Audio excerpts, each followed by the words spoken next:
everyone. Today we are going to discuss the water pollution. But before that, let me introduce myself and my co-members. Andrea Catherine Dumili, Andrea Chanson, Princess Marian Gacelos, Mika Rain Veras, Jernel Raimundo, and John Lester Salicong. May I call on Miss Veras for the opening prayer? Sige po, manalangin tayo.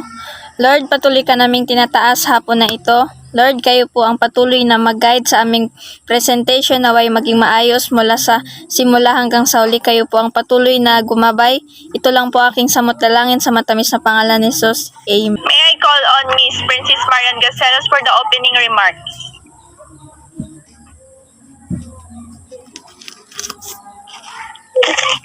Good day, Mom, and to all of my groupmates. Thank you to each and every one of you for being here with us today. We are very blessed to be able to welcome those of you that have been with us for a long time. This is an important agenda, but also a vast one. In the time available to webinar, we are in the right place in the right time together. Let us accelerate and exchange of ideas and scaling up the good practices. We have a lot to cover today, so we really should begin. Thank you, Miss Princess Marian Gacelos. And now may I call on Mr. Jernel Raimundo for introducing the speaker. Water pollution is important because we can warn them about the toxic water and we can learn to reduce water pollution. And also, we can learn about the forbidden to do on our water, and also we can learn about the effects of water pollution. That's all. Thank you. Thank you, Mr. Jernel Raimundo. And now let's proceed to the discussion of the water pollution. I will discuss about what do I need to learn on water pollution. So first, the student will learn about what causes water pollution and how to be environmentally aware. Second, to understand and describe factors contributing water pollution. Third, to understand the necessity of using water reasonably, economically, and protect water resources. So to proceed in our discussion, let us take a look back about the activity earlier. What do you think is the picture is all about? Let us know the definition of water pollution and find out its causes and effects to the world. So, water pollution occurs when harmful substances, often chemicals or microorganisms, contaminate a stream, river, lake, ocean, aquifer, or other body of water, disregarding water quality and rendering it toxic to human and or to the environment. So, ang water pollution po is kadalasang nangyayari kapag yung mga chemicals or yung mga ibang microorganism is naghahalo po sila sa mga batis, ilog, sa lawa, or sa mga iba pang anyong tubig. Ang paghalo po ng mga chemicals ay isa po sa mga dahilan kung bakit mababa yung kalidad ng tubig at ito ay nagiging lason sa mga tao at sa ating kapaligiran. So, water is uniquely vulnerable to pollution. So, when we say vulnerable is mahina. Kumbaga sa tao is it is easily to hurt. So, ang tubig is isa sa mga bagay na isa sa bagay ito sa mundo na mahina. Nasasabi natin mahina to kasi when one chemicals contaminate with water, 'di ba? Bigla nag-spread agad siya, kumakalat agad siya. Mabilis siyang mahaluan. So kaya tinawag siyang vulnerable. Known as universal solvent. So ang tubig is kilala rin bilang isang when we say universe is sa buong mundo. Ang tubig is kilala sa buong mundo bilang panunaw. Water able to dissolve more substances than other liquids. So, yung tubig is mas maganda talaga siyang panunaw kaysa sa ibang liquid kasi 'di ba? Bilang tao, sa ating mga tao, alam naman nating lahat na yung tubig is isa sa mga pangunahing pangangailangan ng tao. Hindi lang ng tao, lahat ng nilalang sa mundo, pati yung mga halaman, kailangan din nila ng tubig para mabuhay. So, kaya ring tumunaw ng maraming substances yung tubig than other liquid, gaya ng other liquid like soft drinks. Yun. So, meron tayong tinatawag na Cold-Aid and Brilliant Waterfalls. So, 'di ba?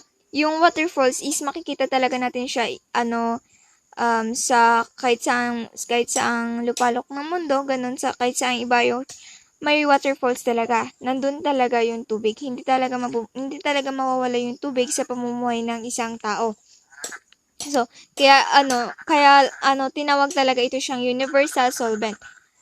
So, it is also why water is easily polluted. Toxic substances from farms, towns, and factories readily dissolve into mix with it, causing water pollution. So, ito na. So, additional, yung water pollution ay bunga ng iba't ibang activity na gawa ng tao. So, first is farms. How do farmers cause water pollution? So, paano nga ba nagko-cause ng water pollution yung mga farms or yung mga farmers? The farmers here use pesticide and insecticide and fertilizer that used in agriculture.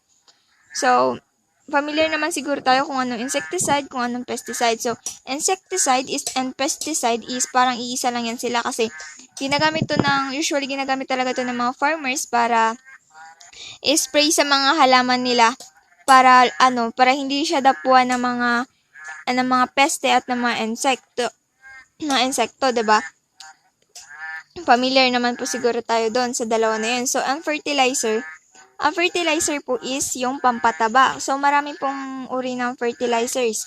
Merong nitrogen fertilizers, phosphate fertilizer, organic fertilizer, and inorganic fertilizer. So, yung organic fertilizer are made from natural and organic materials. So, when we say natural is yung walang halong chemical. So, ang halimbawa po ng organic fertilizer is yung manure, compost, or yung ibang waste, yung mga waste ng mga animals or yung mga pinagbalat at yung pinagbalatan natin ng gulay is isa sa yung mga balat ng gulay ay pwede rin siyang pampataba. So, yung inorganic fertilizer made up of chemicals. So, ito na, yung organic fertilizer is Categories of water pollution. Pag sinabing categories is division of people or things regarded as having particular shared characteristic. Number 1 is groundwater. Pag sinabing groundwater is tubig sa ilalim ng lupa at halos 40% sa mga Amerikano ay umaasa sa tubig sa lupa para sa inuming tubig. Ito lamang ang kanilang pinagmumula ng tubig tabang nadudumihan ng tubig sa lupa kapag ang mga contaminant ay mula sa mga pestisidyo at pataba hanggang sa mga basurang natunaw mula sa mga landfill at septic system ay pumapasok sa isang aquifer. Pag sinabing aquifer is an underground layer of water bearing na ginagawa itong hindi ligtas para sa paggamit ng tao. Second is surface water. Ang surface water ay mahigit 70% ang tubig sa ibabaw na pumupuno sa ating karagatan, lawa, ilog at lahat ng kulay blue sa ating mapa.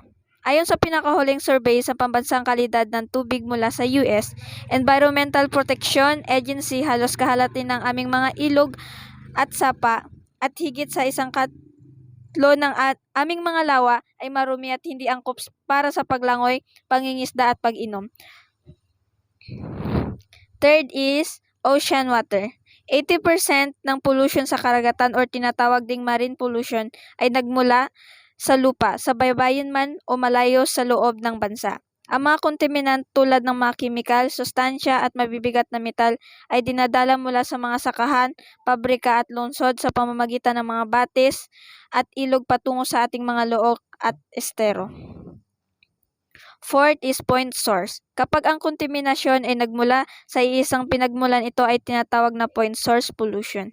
Kasama sa mga halimbawa ang wastewater, tinatawag ding effluent, na legal o illegal na ibinubuhos ng isang manufacturer, oil refinery o wastewater treatment facility. Pati na rin ang kontaminasyon mula sa mga tumatagas na septic system, chemical at oil spill at illegal na pagtatapon. Fifth is non-point source. Ang non-point source pollution ay kontaminasyon nagmula sa diffused sources. Maaring kabilang dito ang agricultural o stormwater runoff o mga debris na tinatangay sa mga daluyan ng tubig mula sa lupa. Ang non-point source pollution ay ang pangunahing sanhi ng pollution sa tubig sa mga katubigan ng US. Ngunit mahirap itong i-regulate dahil walang nag-iisang makikilalang sularin. Last is transboundary. Walang sabi-sabi na ang pollution sa tubig ay hindi maaaring taglayin ng isang linya sa isang mapa. Ang transboundary pollution ay resulta ng kontaminadong tubig mula sa isang bansa na tumatagas sa tubig ng isa pa. Ang kontaminasyon ay maaaring magresulta mula sa isang sakuna tulad ng oil spill o ang mabagal pababang ilog ng paglabas ng industriya. Okay, now we can talk about the Republic Act number 9275. The Philippine Clean Water Act signed by President Gloria Macapagal Arroyo on March 22, 2004 claims to protect the country water bodies from pollution from the land-based source. It provides for a comprehensive and integrative strategy to prevent and minimize pollution through the multi-social and participatory approach involving all the stakeholders. So these are the prohibited acts under Republic Act 9275. These charges are disposing any water pollutant to the water bodies or such which will impede natural flow in a water body. Discharge injecting or allowing to enter into the soil that would pollute groundwater. Operating facilities that discharge drinking water pollutant without the valid required permits, disposal of potential infections, medical waste in the sea by vessels. Unauthorized transport of dumping into water of sewage sludge or solid waste. Transport dumping or discharge of sludge or prohibited chemicals that are used less under toxic chemicals. Hazardous in nuclear waste control, Act Republic 6969. Discharge regulate water pollution without a valid required discharge permit pursuant to this act. Non-compliance of the LGU with the Water Quality Frameworks Management Area Action Plan. Proposal will allow inspection and remediation, as well as inspection by the DNR without this act. Proposal of failures to submit this report and so designated pollution control officer. However, required by DNR in accordance without this act. Largely using booster pumps, the water supply is such as a way to alter or impair the water quality. Operate facilities and discharging allow to ship wastefully through grave begins prohibited chemicals of pollutants RA number 6969 into water bodies. Other activities or develop and expansion of projects or operating water waste treatment, sewage facilities, and evaluation of PDI 1586 or in its IRR. These are the penalties imposed on polluters. Ibig sabihin po ng fines, ano po mga multa, at ang penalties naman po, ito yung mga pwede nilang, mga parusa sa kanila.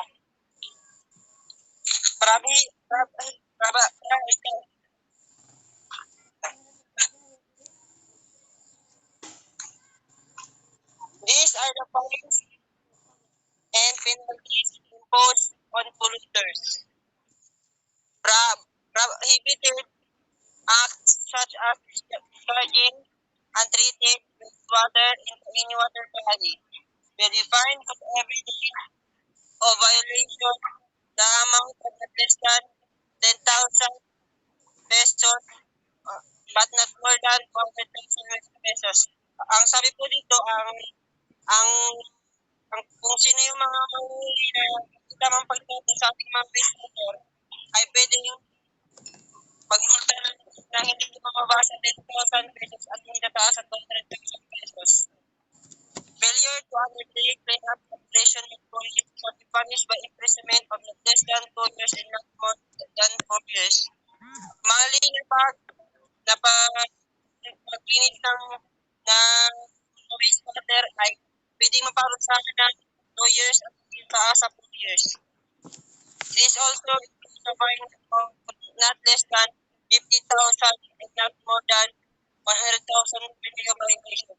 At nakasabi dito na multa ay 50,000 pesos at 50,000 pesos kada araw na ito ay ginagawa. Failure of the result checking up result in serious injury or loss of life or lead to irreversible matter, contamination of surface ground. Postal and marine matter shall be punished with imprisonment of not less than 6 years and 1 day and not more than 10 years and a fine of 100,000 per day of each day. The contamination of continuous continues. Nakakakari po dito ay pagmali o pagtanggi sa paglilinis ay resulta ng injury, pagkawala ng buhay, at pag-contaminate ng mga water sa ilalim o sa ibabaw at sa lupa. Tapos, ang pwedeng iparusa dito ay hindi bababa sa 6 years and hindi tataas sa 20 years. At ang kanyang multa ay 500,000 pesos kada niya ito ay ginagawa at patuloy niya itong ginagawa. At kung in case of gross violation, a fine of not less than 500 pesos but not more than 3 million pesos will be imposed for this violation. Ang nakasaad ko dito kung lagi na niya kung ginagawa ay parusahan na 500,000 pesos at hanggang 3 million pesos kada niya ito ginagawa kada araw. At criminal charges may also be filed at vigneted at hindi po itong hiyana sa pwede. Yun lang po. Failure of the result checking up result in serious injury or loss of life or lead to irreversible matter, contamination of surface ground. Postal and marine matter shall be punished with imprisonment of not less than 6 years and 1 day and not more than 10 years and a fine of 100,000 per day of each day. The contamination of continuous continues. Nakakakari po dito ay pagmali o pagtanggi sa paglilinis ay resulta ng injury, pagkawala ng buhay, at pag-contaminate ng mga water sa ilalim o sa ibabaw at sa lupa. Tapos, ang pwedeng iparusa dito ay hindi bababa sa 6 years and hindi tataas sa 20 years. At ang kanyang multa ay 500,000 pesos kada niya ito ay ginagawa at patuloy niya itong ginagawa. At kung in case of gross violation, a fine of not less than 500 pesos but not more than 3 million pesos will be imposed for this violation. Ang nakasaad ko dito kung lagi na niya kung ginagawa ay parusahan na 500,000 pesos at hanggang 3 million pesos kada niya ito ginagawa kada araw. At criminal charges may also be filed at vigneted at hindi po itong hiyana sa pwede. Effects of water pollution. In terms of human health, contaminated na tubig can make us ill or pwede tayo magkasakit. Ang mga lugar na mahirap or yung mahirap na tao kadalasan tinatamaan nito. Especially yung mga tabing dagat at yung dikit-dikit na mga bahay. So waterborne pathogens, ito ang tawag sa mga galing sa waste ng tao o ng hayop. So isa sa mga disease na makukuha dito ay yung legionnaires or a severe pneumonia lung inflammation usually caused by infection. So ito daw yung malalang pneumonia. So most people catch it by inhaling the bacteria from water or soil. So hindi lang sa tubig makukuha, so pwede rin sa iba. So another disease na pwedeng makuha is yung chlorea or acute diarrhea caused by infection of intestine. So yung chlorea natin is isa siyang malalang malaria na galing sa tubig. So we have to be responsible and careful to the water we drink kasi wala itong pinipiling cleans because even though ang wealthy nations ay pwedeng makaranas nito. Accidental or illegal releases from sewage treatment facilities as well as runoff from farms. So yung farm ang kadalasang mayroong mga hidden waterfalls na kung saan itong pinatupunan natin ng inumin, pampaligo at kung ano pa. So what we have to do is be responsible. Salain ang tubig o kung maaari ay patutuan. Isa pang disease ay yung Legionnaires disease, which is, sabi ko kanina, a severe pneumonia. So, according to EPA estimates, swimming can pose risk also katulad ng ibang sakit na nakakahawa. So, yung pagsiswimming daw natin is hindi lang siya puro saya. So, pwede rin tayong makakuha ng ibang sakit, lalo na kung ang naliligo or yung kasama natin is may sakit. So, isa sa mga sakit or disease is yung skin rashes. So, in terms of environment naman, sobrang ang pangit at nakakasira ang water pollution, especially sa atin dito sa Palawan. So, we are known as the richest or yung pinakamayan sa magagandang tourist spots like beaches and Japanese wreck. So, kapag maraming palutang-lutang na basura sa dagat, is makakasira ito sa image ng Palawan. So, the toxic chemicals can change the color of the water and increase the amount of minerals, also known as eutrophication. So, eutrophication which has a bad impact on life of the water. So, yung mga living organisms natin sa dagat like fishes is maapektuhan. Kapag maapektuhan ito, at yung pamumuhay natin is naapektuhan. So, yung number 1 na nakakaranas ng sewage disposal is yung sa mga city or urban like Manila.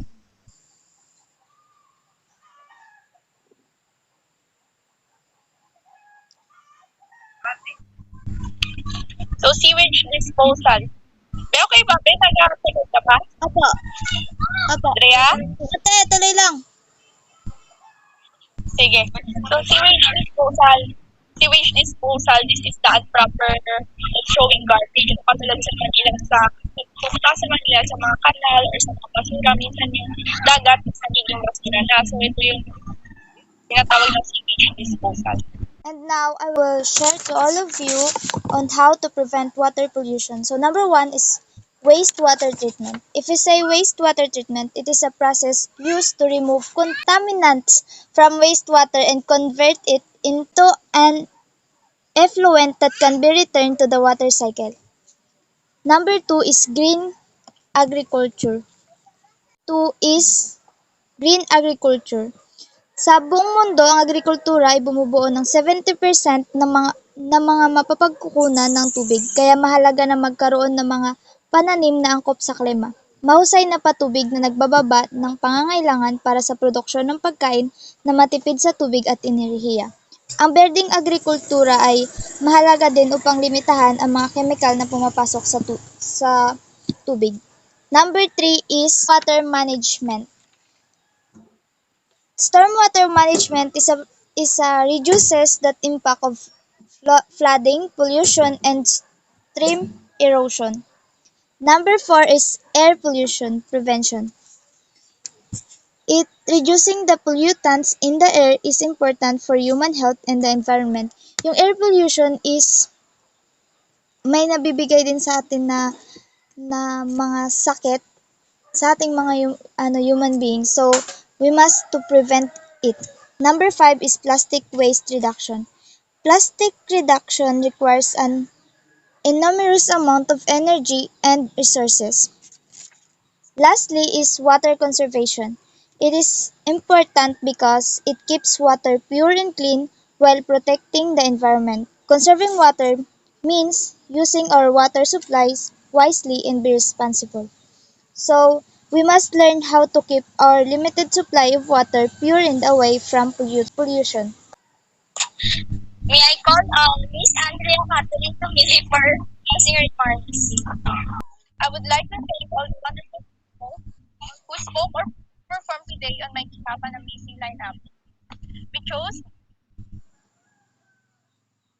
to discuss the water pollution because we all know that this is the biggest problem of us humans. The main problem caused by water pollution is the effect it has on aquatic life.